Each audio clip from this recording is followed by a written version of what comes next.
Vou apresentar aqui para vocês a doutora Sandra Janello, médica pediatra. Ela é neonatologista. Sabe o que é isso, gente? É a médica que cuida assim que o bebê nasce, de repente ele nasce prematuro, né? De repente na UTI. Então aqueles 28 dias cruciais, né? Dos 28 dias na Terra aqui, então são essas pessoas que cuidam. Então tem muita experiência com relação aos bebês, na verdade. Ela já tem 29 anos de formado, mas a grande diferença, né, é que ela tem uma visão integrativa, uma visão holística. E o que é isso mesmo? São aquelas pessoas que não tratam apenas os sintomas, mas sim tratam a causa do problema, porque ela sabe a interação de todos os órgãos do nosso corpo, porque cada órgão depende do funcionamento de outros órgãos, não é? Ela também é nossa colega, nós participamos juntos da pós-graduação de medicina do Dr. Lai Ribeiro. Então ela sabe tudo, né? E é especialista na parte de infantil, de crianças, como vocês podem ver aqui, curso no ortomolecular, nutrologia, adequação nutricional, manutenção da homeostase, prevenção de doenças e relacionados à idade. Então com vocês, ó, preparem as palmas que eu vou chamar aqui a doutora Sandra Janello. Por favor. Muito obrigado, doutora Sandra. Obrigada, eu que agradeço, Hideki. Boa noite, pessoal. Tudo bem? Muito obrigada pelo convite. É um prazer imenso estar aqui. E eu tenho certeza que nós vamos fazer uma live marcante hoje. Com certeza. Você podia falar um pouco do seu trabalho, de repente, né? Porque as pessoas conhecem uma pediatra, digamos, tradicional, convencional, né? Então, eu me formei há 29 anos atrás, né? Durante muitos anos eu fiz a medicina tradicional. Então, diagnóstico, remédio, e com o tempo eu fui ficando um pouco insatisfeita com isso. Eu via no consultório crianças maravilhosas, de famílias super bem intencionadas, com tudo para dar certo, e essas crianças sempre doentes. Isso me incomodava muito. Então, desde 2015, eu comecei a procurar caminhos que me explicassem um pouco o porquê dos porquês. Aí eu cheguei na ortomolecular, fiz lá 18 meses na pós em ortomolecular. Depois fui fazer nutrologia, participei de vários cursos e congressos de nutrição funcional, medicina do estilo de vida, etc. E aí eu cheguei no auge, que foi a pós Dr. Lai Ribeiro. Um aprendizado, assim, muito grande, e onde eu encontrei respostas para as minhas perguntas. E aí o meu atendimento melhorou muito, os resultados, nem se fale, melhoraram assim absurdamente. E hoje eu estou feliz com a medicina, hoje eu estou onde eu queria. E mais, quando os pais levam os seus filhos para fazer consulta com a doutora Sandra, sabe o que acontece? Os pais também querem tratar com ela, sim, porque tem essa visão integrativa, né? Porque não é porque são crianças que têm problemas diferentes, não é verdade? Então tem que tratar o corpo como um todo. Então os pais, as mães, de repente vem o avô, os parentes... Está acontecendo muito, né? Eu atendo famílias inteiras, vira médica de família, né? Da família. E é muito interessante quando a gente atinge a família toda, porque os resultados melhoram. Se os pais, a família tem que mudar o estilo de vida, entrar numa rotina, organizar a alimentação, entender a importância e colocar em prática a suplementação, trata todo mundo. Pois é. Gente, olha, durante essa semana que vieram muitas perguntas, com certeza não vamos conseguir responder todas, mas eu já deixei aqui as principais perguntas, ou o que vem na maioria das perguntas, e vai na sequência aqui, então vamos seguir mais ou menos esse roteiro aqui, tá bom? As doenças dos adultos começam na infância? Pois é, Hideki, sim, muito. E eu vejo como as pessoas têm dificuldade de entender isso, né? A doença do adulto começa na infância. É aquela criança que não vai bem, que vive de remédio, a gente está prejudicando o microbioma, inflamando essa criança, numa época muito importante. Imagina o cérebro se formando numa criança inflamada, né? Uma criança que vive de remédio, uma criança que não se nutre adequadamente. Então hoje a gente sabe, e eu por atender adultos agora eu vejo, né? Chegou caso muito complicado, aquela pessoa assim com 30 anos tem 4 quadros autoimunes, sei lá, Hashimoto, psoríase, colite, etc. Eu tenho certeza que se eu for perguntar, na infância não comia bem, vivia de antibiótico, teve internações, tomou corticoides e deu no que deu. Então a gente tem que cuidar dos pequenininhos. E não só na infância, mas começa, na verdade, na gestação da mãe, né? Até antes da gestação. Antes da gestação, até antes da gestação. Deixa eu só explicar quando ela falou de inflamação, porque nem todas as pessoas sabem o que é inflamação. Sim. Então, quando você consome alguns tipos de alimentos, né? Então ela inflama e você não percebe. É uma inflamação crônica. É diferente quando você chuta né, o pé no canto da mesa que incha, fica toda vermelha. Essa é inflamação aguda. A inflamação crônica é uma inflamação que você não percebe, mas vai formando, né, um problema danado. Por exemplo, o glúten, né, que a gente fala muito hoje, o leite, e não é a lactose, é a caseína, né? Todo mundo confunde isso, né? Óleos refinados, açúcares, né, principalmente o branco, então são alimentos que te inflamam. Isso vai trazer um monte de problema, como a doença autoimune, por exemplo, tá bom? O que fazer desde a infância para ser adulto saudável? Pois é, muita coisa, né? É isso aí, é muita coisa. A infância é a época nobre, né? Nosso cérebro está desenvolvendo, o sistema imunológico ele conclui o desenvolvimento ao redor dos 2 anos de idade, né? Então o que a gente tem que fazer de bom? De preferência que a criançada nascesse de parto normal, para se colonizar com a flora da mãe ao nascimento, não se colonizar com as bactérias do hospital, né? Que ideal seria que todos os bebês fossem amamentados. O bebê que é amamentado, ele tem uma simbiose ali com a mãe, onde ele desenvolve uma resposta imunológica muito boa, de muito boa qualidade, e ele está muito protegido, né? Desde que a mãe se alimente muito bem e a mãe esteja saudável. Isso também é um fator muito importante. Mas a amamentação é a maior proteção depois do parto normal para uma criança. E eu falo que assim, a Organização Mundial de Saúde, o Ministério da Saúde fala, hoje o maior problema de aleitamento materno no Brasil são os profissionais da área da saúde. O leite é fraco, o leite não sei o que, desmama, por qualquer coisa desmama os bebês. No meu consultório, graças a Deus, deve ter muita cliente minha aqui assistindo, a grande maioria mama no peito 1 ano e meio, 2 ou mais. Com muita saúde, com muita qualidade de vida. Eu tenho muita criança aqui no consultório já com 8, 12 anos que nunca tomou um antibiótico. Então, essa criança está muito protegida, né? Porque ela tem um microbioma muito saudável, apesar da alimentação que a gente sabe hoje em dia que é um pouco pobre aí de prebióticos, né? Mas é assim, uma criança amada, tratada com carinho, bem alimentada. Não dá para dizer que uma criança é bem alimentada sem comer vegetais. Então, frutas, verduras, legumes, tudo que a natureza deu pra gente tem um porquê, né? Eu falo, a gente sabia até questão de 150 anos atrás que existiam macronutrientes, a proteína, a gordura e o carboidrato. Depois descobriram vitaminas e hoje a gente sabe que existem assim milhares de fitoquímicos. Não adianta, não dá para colocar numa cápsula 2.000, 3.000, 4.000 fitoquímicos, não tem como. Então a natureza deu isso de presente pra gente, né?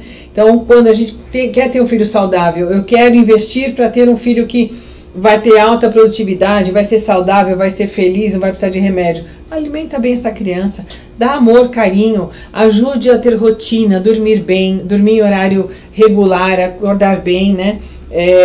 O principal é nutrir aquele organismo.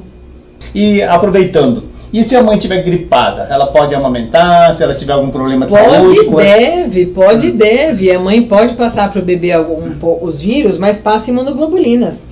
Ideia que eu vi uma vez um trabalho quando eu coordenava lá o UTI neonatal, achei muito interessante. As mães que frequentam a unidade neonatal, elas mexem com os bebês, porque há 20, 30 anos atrás o neném ficava ali, ninguém podia pôr a mão, né? Hoje em dia a gente permite que a mãe coloque a mão, que dê leite materno, né, mesmo que seja ordenhado, depois fornecido para o bebê, que ela participe disso tudo. E o que eles descobriram? Quando a mãe frequenta a UTI neonatal, ela se coloniza com as bactérias que estão ao redor do bebê, em menos de 12 horas estão saindo imunoglobulinas específicas para aquelas bactérias via leite materno para proteger o bebê. A natureza é perfeita, é só a gente não atrapalhar. Quando falamos de criança, o que é comer bem? Pois é, né? Que isso dá, eu acho muito interessante no consultório, né? Tem gente que fala assim, nossa, meu filho come super bem. Eu falo, nossa senhora. Assim, 2, 3 pratos. Truco, né?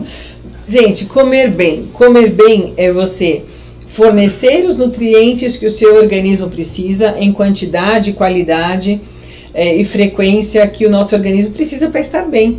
Então, não tem como você dizer, meu filho come super bem, se ele vive doente. Se ele vira e mexe, está evacuando mole, se ele não evacua todos os dias, se ele tem problema de pele, essa criança não está comendo bem. Então, não é... E tem gente que ainda solta essa, né? Meu filho come super bem, ele não toma refrigerante? Eu falo, gente, é um pouco mais do que isso, né? Então, assim, é uma alimentação de boa qualidade, de preferência uma boa quantidade, uma boa porcentagem, ou até tudo orgânico. Uma alimentação fresca, caseira. Recentemente atendi um bebê que a família cozinha uma vez por semana, comida para a semana toda. Vai faltar nutriente, não tem como. Além de que essa criança precisa desenvolver um paladar. Então, se ele todo dia da semana come exatamente a mesma coisa, vai dar ruim. Vai ter seletividade alimentar lá na frente, né? Então, comida fresca, feita em casa, variada, não é nada do pacotinho, nada do mercado, nada que você encontrou pronto, nada daquelas coisas que duram meses, que você vê ali, que você abre a embalagem, 2 anos depois o negócio está intacto, né? Se nenhum fungo nem bactéria consegue comer no pacotinho, não vai comer dentro do intestino também, vai matar o microbioma, né? Então, comer bem, você entende que seu filho está comendo bem quando tudo está funcionando bem. Está dormindo bem, a pele está bonita, está desenvolvendo bem, crescendo bem. Quando faz exame está tudo dentro dos limites de normalidade, que é otimizado, né? Não é o que o laboratório coloca como referência, a gente quer valores otimizados. Aí a gente sabe que a criança está comendo bem. Cite alguns alimentos que não podem faltar na infância. Voltando àquela questão que os pais falam que a criança come super bem, né? E a gente muitas vezes não concorda, né? As crianças não poderiam deixar de comer frutas. Eu recebo muitas crianças com transtorno do neurodesenvolvimento que não comem uma fruta. É interessante, Hideki, porque assim, os pais falam, é comum, por exemplo, uma criança autista ser seletiva. Mas eu ainda não conheci um autista seletivo que só come chuchu, banana e quiabo. É sempre aquele leite, é sempre aquele pãozinho, é sempre aquele arroz pobre de nutrientes, né? Por quê? Porque às vezes a criança tem aquela questão sensorial logo no começo e os pais acabam cedendo porque é mais fácil. Agora, se a gente pega um bebezinho de 8, 10 meses em introdução alimentar, começando a ficar muito seletivo, vamos dar só coisa saudável. Não vamos permitir que ele fique na mamadeira, no pãozinho e colocando produto alimentício. Aí o negócio desanda, aí é difícil voltar atrás, né? Então, as crianças não poderiam deixar de comer frutas. E eu vejo muitas crianças que não comem fruta, quando eu pergunto, os pais também não comem. Então é um perigo, né? Que os pais deixem de comer fruta. Verduras, verdura escura, o verde escuro, rico em magnésio, né? Clorofila, tanta coisa boa, tem as fibras, os prebióticos. Se uma criança tem uma alimentação pálida, monótona, vai faltar nutriente, né? Então as frutinhas vermelhas, coloridas, os vegetais, uma coisa, a cor de laranja, né? Uma cenoura, uma abóbora, os pratos têm que ser colorido e variado. Eu falo que um dos segredos de uma alimentação saudável é a variedade, é não ter monotonia. Eu falo, o que você deveria responder quando te pergunto o que você toma no café da manhã?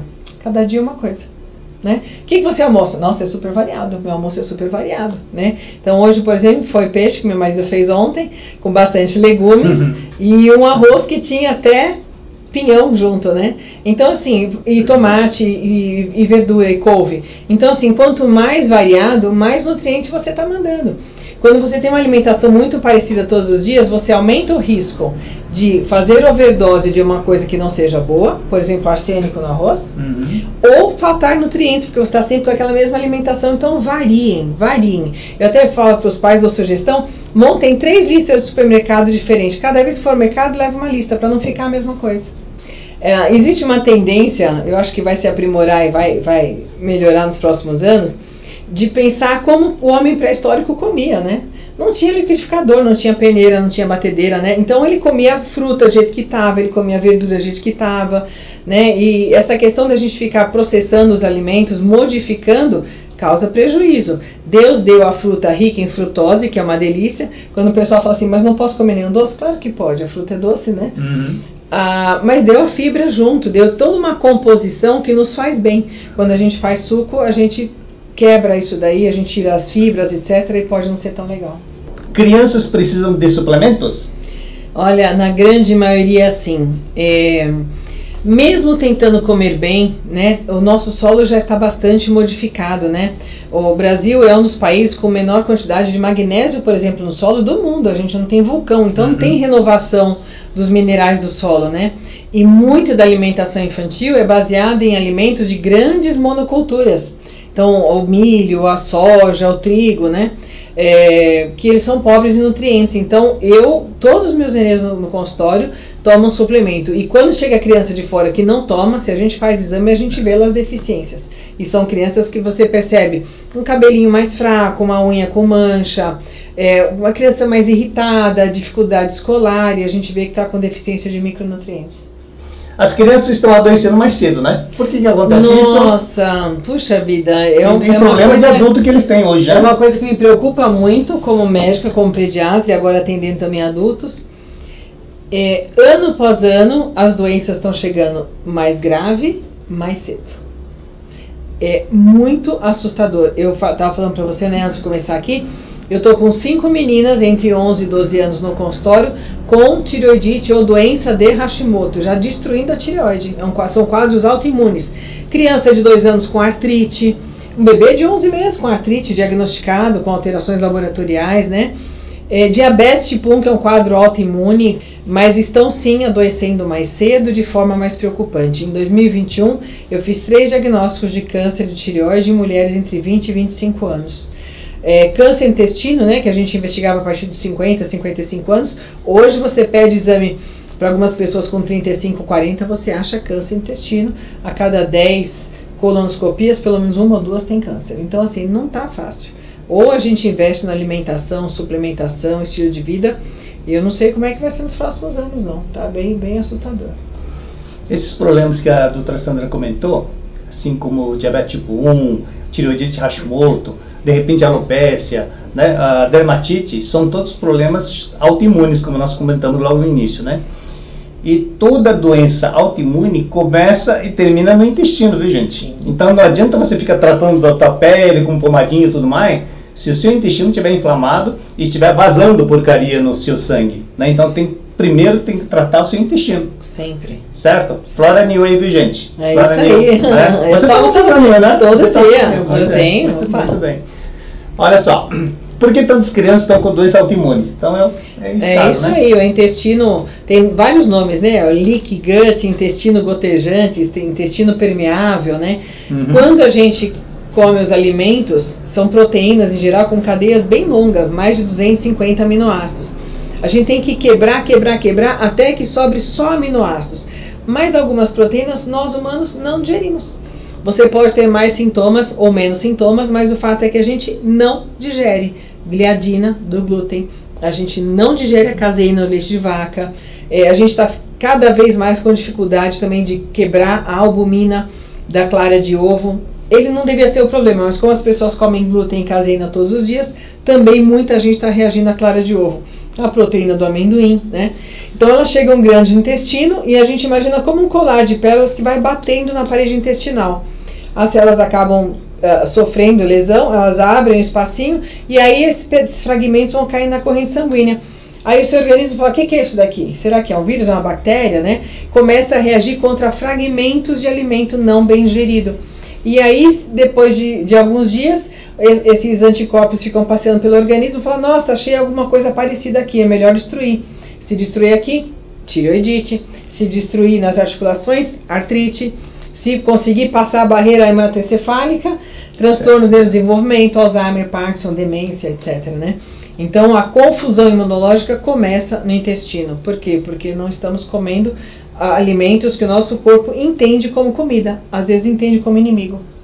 Atividade física nas crianças tão importante como para um adulto? Ai, nossa, eu acho que é até mais. Não é só a questão, claro, a gente sabe hoje que o tecido adiposo e o tecido muscular, que a gente fala que é o tecido magro, eles têm função endócrina, né? Eles podem modular hormônios, desorganizar nosso metabolismo e tal. O adiposo, principalmente, e o outro regula. Mas não é só isso, as crianças estão ficando totalmente curvas, com hipotonia, eles jogam o abdomenzinho para frente, o quadril, e estão ficando assim. Então, não só pela questão dos eletrônicos, que a criançada pega na mão, mas postura como um todo, né? Então, é uma coisa que eu fazia, mas eu estou fazendo com muito mais frequência. Toda consulta eu deixo a criança ou só de cueca ou de calcinha, põe assim de costas e mostra para as mães. A gente percebe uma simetria, né?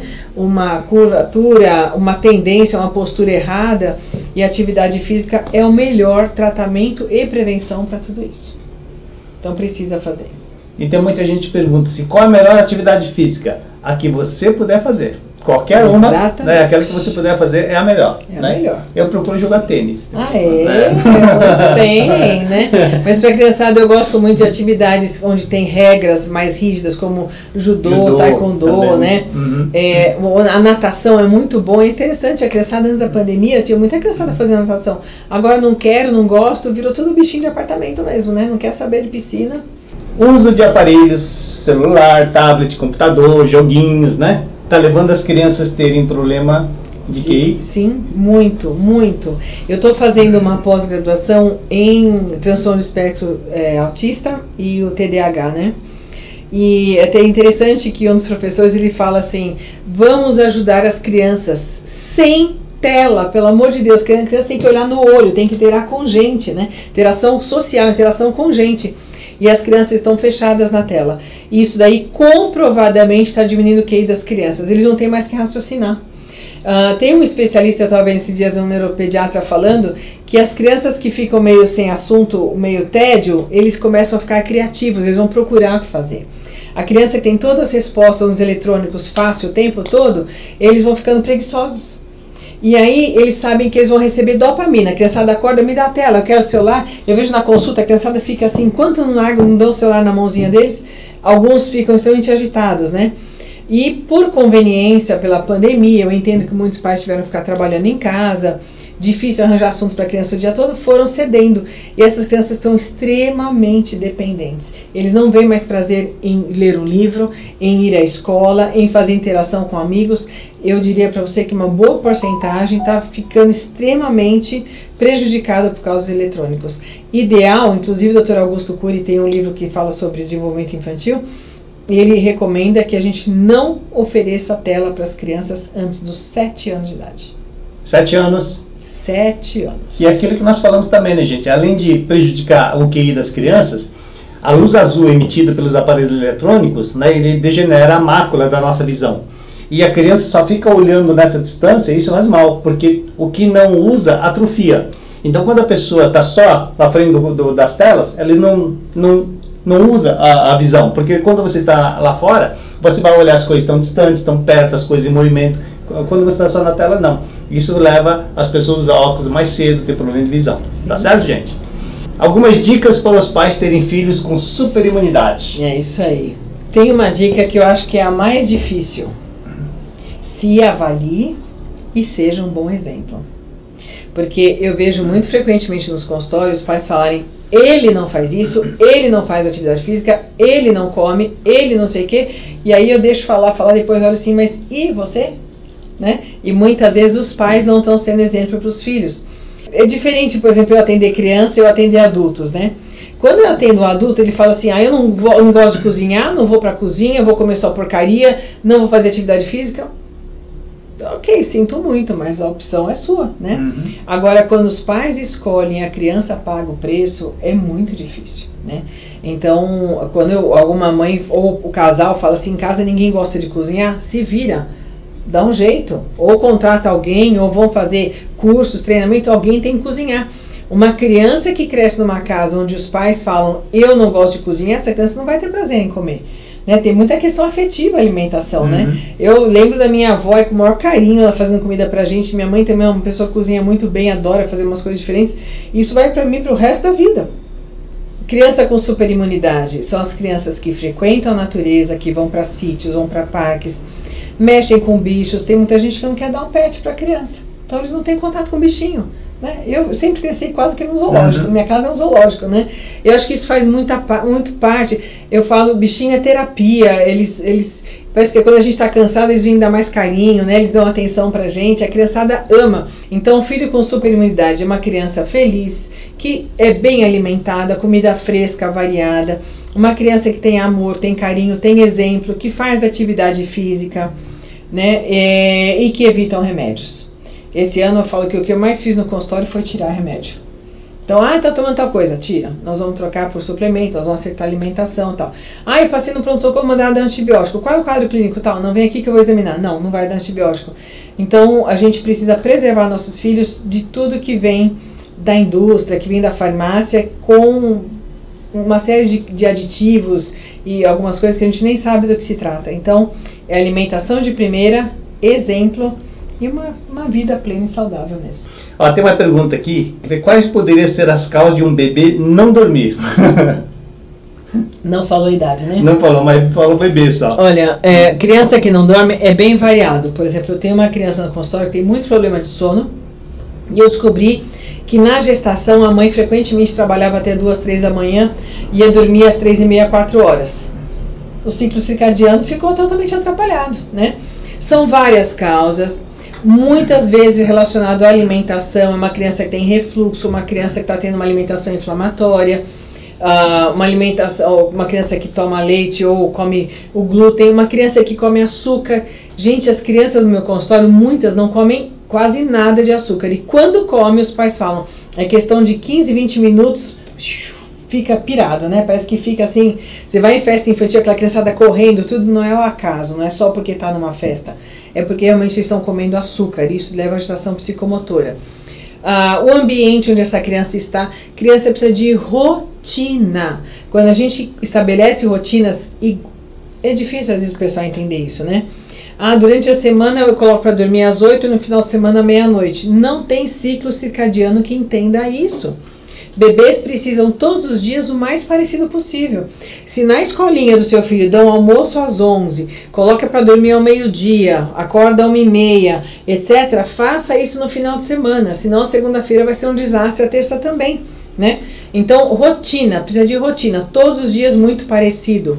Reavalie a alimentação, procure se não tem alguma questão que está incomodando a criança, né? E hoje em dia, tem que investigar transtorno no desenvolvimento. Criança muito irritada, criança que não dorme, criança muito alérgica desde o começo, pode ser, eu ficaria bem de olho, ou transtorno espectro autista aí. Tem uma pergunta aqui que eu vou responder. Tem 11 anos e pesa 62 quilos, 1,67 m de altura. Já suplemento como adulto? Olha, passou dos 35 quilos, já pode suplementar como adulto, tá bom? Olha só, quais suplementos dá para uma criança de 3 anos? Puxa vida, né? Tanto, né? Tanta coisa, né? Vamos falar um básico assim, né? Que não poderia faltar para ninguém. A nossa alimentação é muito pobre em ômega 3, então acho que o ômega 3 é um que é obrigatório. Eu, nesses anos todos de pediatria, eu vi 2 crianças com níveis bons de vitamina D sem estar suplementando, mas eram 2 que jogavam futebol todos os dias, então tinham níveis bons de vitamina D, mas é a exceção da exceção.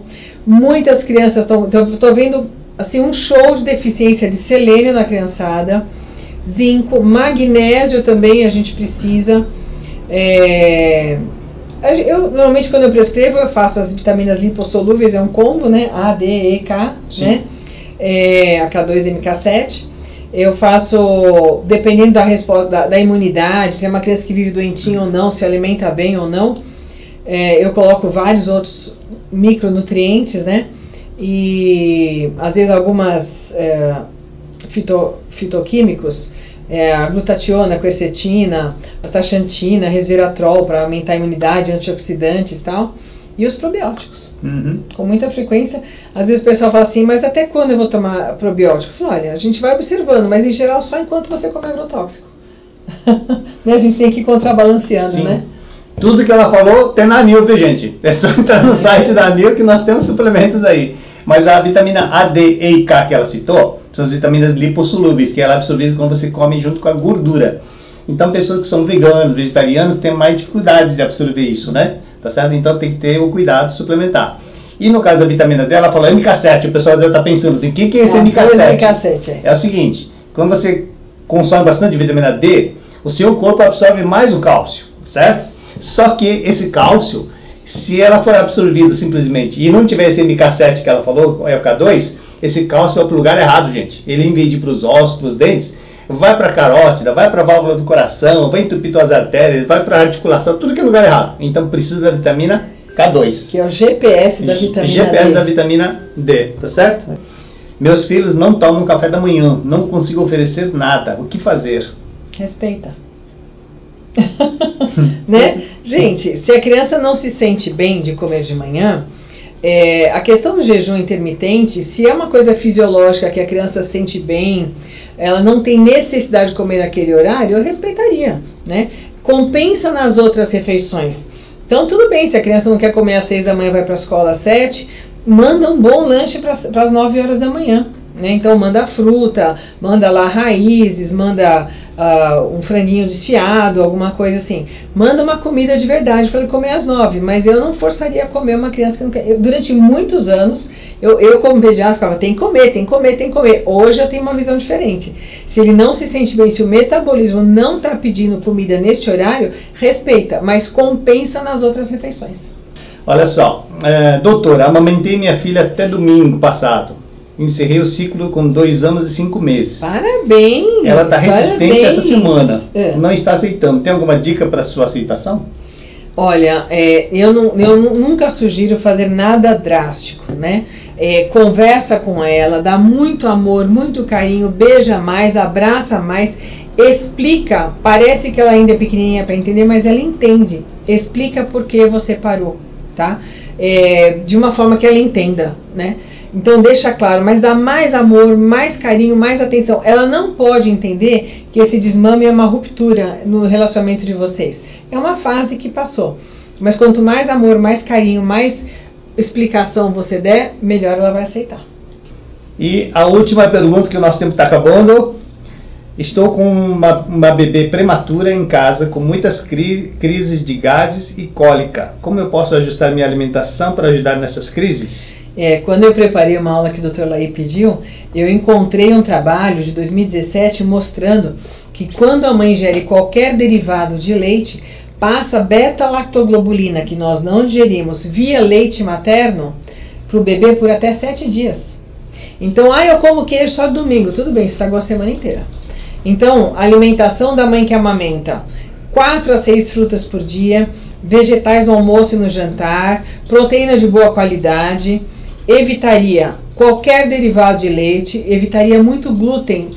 Não vai passar, do glúten não vai passar nada para o bebezinho via leite materno, mas o microbioma da sua nenê é formado de acordo com o seu. Se você tem uma alimentação mais acidificante, com farinha, com açúcar, isso vai alterar o seu microbioma e vai alterar o microbioma da nenê. Então hoje você está vendo choro, mas daqui a pouco vem uma dermatite, vem um refluxo, vem qualquer coisa, mostrando que a alimentação não está caindo bem para ela. Então, sugestão para no café da manhã, frutas variadas. Eu gosto de fazer em casa a minha granola, então eu compro as sementes que eu quero usar, eu ponho floranil por cima, eu faço umas frutas assim com floranil, eu gosto bastante. No meio da manhã, raízes, de repente até o pessoal acha engraçado eu falar para comer frango ou no café da manhã, né? Presunto pode, mas frango não. Frango é esquisito comer, né? Então assim, se você não tem reação, dá para comer ovo pelo menos umas 2, 3 vezes por semana, não todos os dias, porque eu estou vendo um número crescente de bebês que a mãe não ingere nada de leite de derivados, nada de glúten, a criançada não está bem, vai fazer exame e está reagindo à clara de ovo, porque as pessoas estão fazendo overdose de ovo. Então hoje nós não temos mais intestino para isso daí não, gente. Antigamente dava, agora está difícil comer tanto ovo. Um almoço bem saudável, quanto mais vegetais na sua alimentação, melhor seu microbioma, um nenê mais calmo. Mas precisa ver outras coisas, né? Ajustar a rotina desse nenê. Eu atendo muito prematuro, se quiser passar comigo, claro, será um prazer poder ajudar. Ajustar a rotina, o banho, a suplementação desse bebezinho, entrar com probiótico. Nenê que está bem, não chora. É até engraçado, as mães mandaram mensagem assim, doutora, é normal um bebê não chorar? Doutora, posso deixar dormir 5 horas à noite? Porque está dormindo super bem. Então assim, a neném realmente parece que não está bem, precisa de ajuda. Então procure ajuda o quanto antes. Mamãe saudável vai ter leite saudável e consequentemente bebê saudável. Tá certo, gente? Olha, nosso tempo já esgotou, né? E olha, não esqueça de dar um print aqui na tela, porque olha, a doutora Sandra atende aqui em São Paulo, aqui na cidade de Santo André, São Bernardo, né? Mas você que está aí no Rio Grande do Sul, Santa Catarina, no Pará, tudo mais, puxa, mas eu tenho que ir até São Paulo, ela atende online, não foi? Atende online, atende online também. De vários países. Então mantenha o contato, anote, para quem não está vendo os números, eu vou repetir, hein? Código DDD é 11 9 6175 2095, tá bom, gente? Segue ali no Instagram dela, no YouTube, e aí você vai estar tendo todas as informações de como manter o bebê, a criança, o adolescente saudável, tá bom? Papai, mamãe, vovô, Muito obrigado pela participação hoje, doutora Sandra. Nossa, muito obrigado por ter aceito o convite. Eu que agradeço, um prazer imenso estar aqui. Receber vai ter que voltar, viu? muito carinho. Opa, com muito voltar. prazer, porque assunto tem, hein? Assunto tem demais. A gente leva longe aqui. Então, muito obrigada pela participação de todos, muito obrigada pelo convite.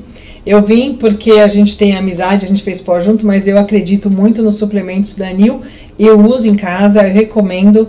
E muito feliz de estar aqui com você. Muito obrigado. E ao marido também, o Márcio, que está aí, né? Muito obrigado pela colaboração, participação.